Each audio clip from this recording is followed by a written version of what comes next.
Avengers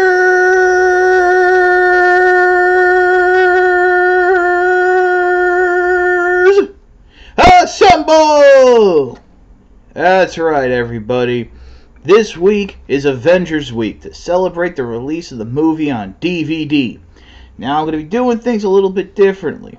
I'm not going to really be focusing on the main line Avenger toys. I will do some, but I want to basically give a broad spectrum. Take a look at figures of Avenger members from other lines. And kicking us off is a figure I'm really excited about and I'm pleased to own. Just released from the Marvel Legends line, the return of Marvel Legends Wave 3 Iron Man. This is the Golden Avenger armor, or so it's been called. Basically, this was the Iron Man suit that Tony Stark wore when I first started reading comics and reading Iron Man. I've already removed the figure. This is the front of the packaging. As you can see, you can, like a little film strip, comic strip roll of the other figures in the wave. And on the back, you get a nice back full, well, 3/4 of the way image of Iron Man with the cross cell at the bottom. Interesting to note that they don't show all the variants. For example, there is a white suited version of Doctor Doom from the new Future Foundation comic. The Punisher variant is actually Blade. And the Mystique variant is actually X-Mutant or something like that. The character I'm not really familiar with. Now, I've also heard with Deadpool there is a classic costume variant, but I'm not 100% sure with that. One thing I want to draw to your attention, and I'm going to bring the packaging in. As you can see, there are a lot of different suits already shown in the background. This has led people to believe that these may be suits we'll see down the line. I'm drawing this to your attention because one of these suits we've already seen, and that was the Hulkbuster armor. That was done in the Armored Avenger line that came out shortly after the Iron Man 2 line ended, and was to bridge the gap between that and Captain America, or that and Thor, whichever, came out. I mean, the figures were on the shelves when both movie lines were out. Speaking of the Armored Avenger line, this figure was actually originally supposed to be part of that line, but we'll get to that when we get into the figure. Speaking of which, I have to take this helmet off because it's crushing my skull, so let's take a look at the figure. And we're back. And here he is. As I mentioned, this was supposed to be a part of the Armored Avenger line, which started after the Iron Man 2 movie line ended. That was, at the time, a Toys R Us exclusive line where the 6-inch figures from Iron Man 2, which were Marvel Legends style, were released in new packaging, and some newer figures were added, namely the Hulkbuster armor and Crimson Dynamo and Titanium Man. All of them, they're comic versions. I might be wrong on the name. It might have been called the Iron Man Legends line or something like that. But when we first saw this guy, he was shown in a traditional red and yellow scheme. As you can see, or at least I hope is picking up on the camera, he's done in a very shiny, metallic red and gold finish. The only thing that's not shiny are his shoulder pads, which are movable. All of the figures in the Wave 3 of the Marvel Legends come with these stands, since they're not Build-A-Figure. And if these look familiar, these are the same stands that come with the Avengers figures and the Spider-Man figures that are Walmart exclusives. Let me just straighten out his legs here, and we can get into the meat of the figure. Like I said, this was the Iron Man armor that Tony Stark wore when I first started reading Iron Man and started reading comic books. So I was really excited to get this figure. Articulation, he can swivel at the head, like so. Limited up and down movement, but that's pretty much par with the restrictions for the armor. He does have an ab crunch forward, but he can go back quite well, so that when you have him out, it's almost like he's flying.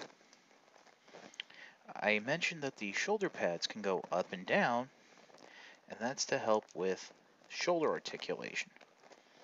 Now on my figure the joints were a little stiff, but as you can see, out to the side, forward, because it's a ball joint and swivel. Double jointed elbows, but the wrist gauntlets give it a limited movement. As you can see, it can just about go 90 degrees, but that's alright. The wrist can rotate as well as flex on a hinge joint, like so. I should also mention that the hands are removable and can be switched with other 6-inch Iron Man figures. The Walmart exclusive Iron Man 2 and their repackaged Armored Avenger Iron Man Legends, the Toys R Us exclusives. One thing I should mention is I'm fairly certain those figures were done in a flat paint scheme, which basically means the hands won't have that shiny finish and may not match up properly with this figure. He has a full waist articulation, and what I will say is the one bad point of this figure, he has the quote-unquote Marvel joint. Basically, the leg can go out to the side, then you would have to rotate the ball joint to get it to swing forward, and then rotate it at the calf muscle to have the leg face forward normally. He has double jointed knees, which give you a good range of motion and help with the posing, as you saw when I first showed you the figure. There is a thigh rotation as well as ankle rotation. Unfortunately, there is no ankle pivot due to the design of the legs. I should mention that on the back here, it does look like there is some ankle pivot, but that doesn't work. It looks like that's just molded ornamentation. If it is an ankle joint, it's frozen on mine, and I really don't want to force it. But as you can see, there's no way for this to go due to the thigh armor being cut so low. Let's come in for a closer look at the details of his face and body. Okay, here's a close-up of that head. This was the armor that came directly after the Silver Centurion armor, so you can see a lot of the resemblance to that armor, especially in the head. There's that chest, the round chest piece, the abs, just great detailing. Little molded repulsor blasters in each palm. Really just a fantastic figure. I can't say enough how happy I am to finally have this figure. Now, in the movies, this is the arc reactor. I'm not sure if that's the case in the comics. I honestly don't remember. It's been a while. In terms of other Iron Man armors, I don't know what we'll see. I do believe this is the first appearance of this armor in a Marvel Legends line. I know we got the first 3 original armors and the Silver Centurion, as well as Hulkbuster and Thorbuster. Now we got a redo of the Hulkbuster, so who knows? I wouldn't mind seeing a Silver Centurion done in this style. Alright, well, let's zoom back out, and I'll give you my final thoughts. Okay, this is my feeble attempt at a little lift-off pose for him. It would have been nice if we got little flame exhaust parts for him, but those were really with the old Marvel Legend figures. I highly recommend this figure, if you can find him. I know a lot of people, including myself, have a hard time finding the newer Marvel Legend figures in stores. Really, if you're not there the first day they come out, your best bet is to get them online.